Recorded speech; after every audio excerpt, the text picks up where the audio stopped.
So you immigrated to Canada, you got your work permit or permanent residency, you actually arrived to Canada and passed through customs, and now you can finally take a breath. Not exactly. I hate to disappoint you that your immigration journey is just starting. So what's next?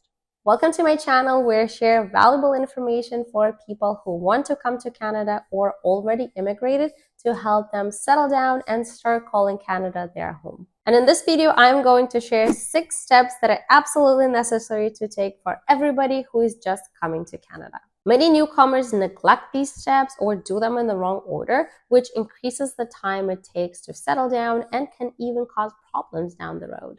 So I have prepared a detailed instruction with clear steps that you need to take to help you get up and running as soon as possible. Stick around to the end of this video and I will share some additional resources to help you find guidance within your community. So you made it to Canada, you picked up your luggage at the airport, and now you're trying to figure out how to get to your final destination, the hostel, the hotel, or whatever other accommodation that you booked temporarily. And at this point, I guess you're going to take a taxi because you probably brought a lot of suitcases with you, not like you just left on vacation for a week.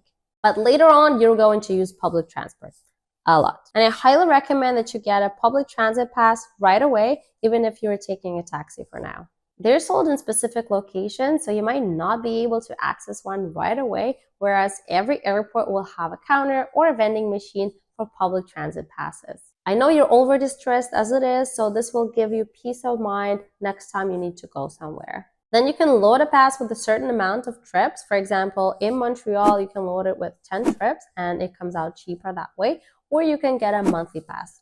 And since you don't have a car yet and you're going to use public transport a lot, it makes sense to get a monthly pass because individual trips can be quite expensive. For example, in Toronto, you're going to have to pay $3.30 for individual trips, and this can add up to about $200 if you use round trips every day, whereas a monthly pass will cost you $156. So what about money? I guess you brought some cash or your home country credit card, but you're going to need a better solution long term, so you will have to open your first Canadian bank account. But why is it so important to get it now? Well, several reasons.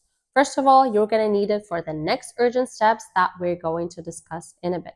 But most importantly, it will let you have a credit card, and this way you can start building your credit history. Credit history basically shows how well you can pay your bills. You pay your bills on time, your credit history goes up.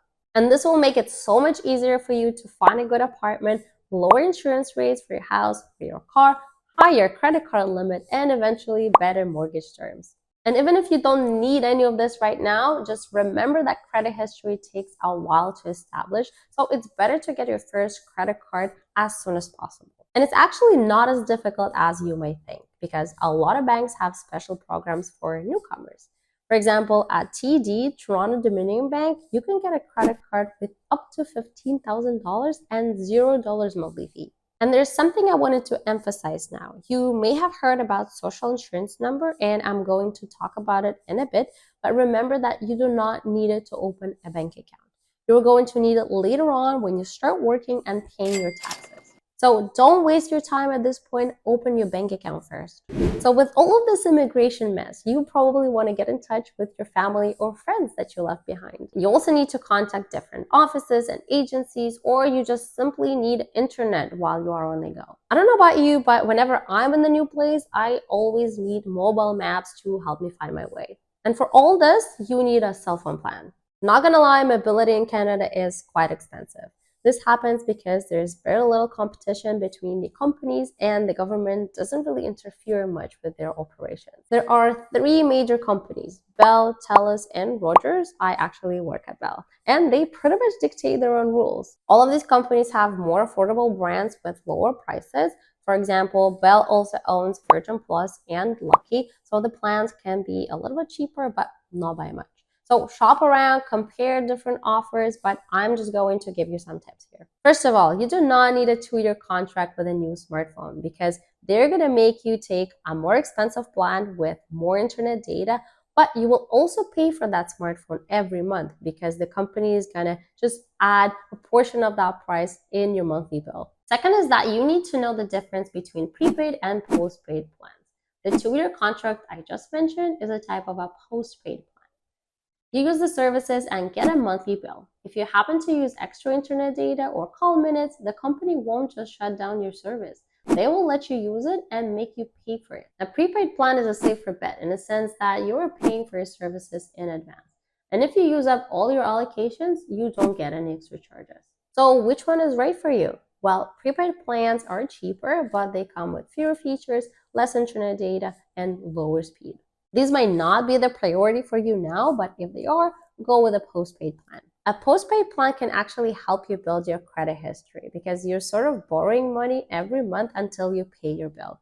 And you can also set pre-authorized payments so that your bill is paid every month automatically, and I highly recommend that you use your credit account. Just make sure to always check your statement from your telecommunications company because they like to add some extra charges here and there for nothing. Next point, you will need to find a place to live. And you may be surprised, like, why is this point coming fourth in our list? Don't I need accommodation right away? Well, did you notice how the previous 3 steps came in a certain order? Well, there's a reason for that, because you need a public transit pass to open a bank account because you will need to physically go and visit the bank branch for that. Then to get a long-term cell phone plan, you will need a bank account. And now to find a place to rent, you will need all 3 because you will need a public transit pass to actually physically visit the place that you will want to rent.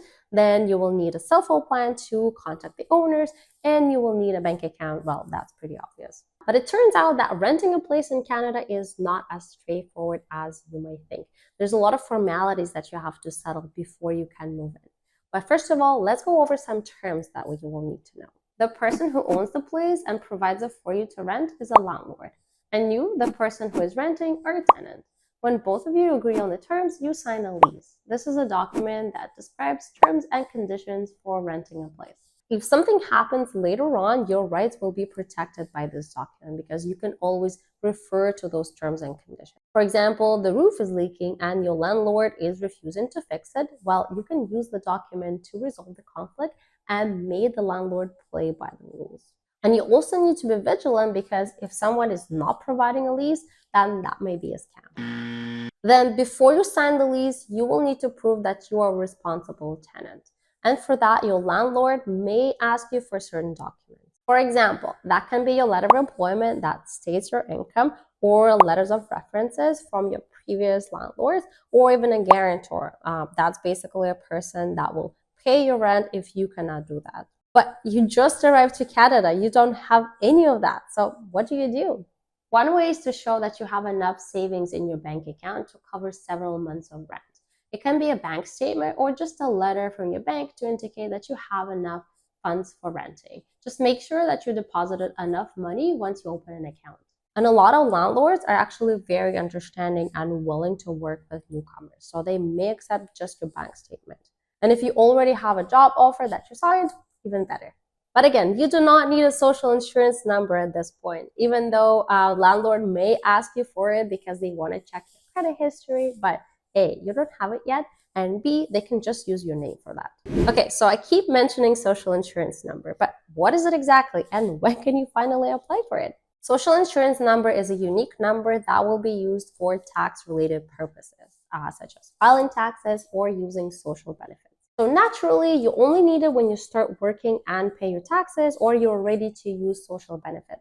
And unless you came to Canada with a job offer in your pocket, it is not urgent at this point. And applying for social insurance number is very easy. You're going to need your proof of permanent residency. This can be your permanent residency card, your confirmation of permanent residency, or record of lending. And you will also need an ID, which can be your passport. You can apply online, which is very easy, but remember that it's going to take up to 10 business days for you to get your social insurance number in the mail. So if you need it now, just book an appointment in one of the Service Canada locations. If you chose Canada as your new home, you already know that healthcare in Canada is free, and you as a permanent resident qualify for it. Just remember that before you can receive any public services, you're going to need to get a health insurance card. And the rules are different in each province because the processes are governed by each province separately. So just find out how it works. And you also may have to wait until you're actually covered and you can start using those public services.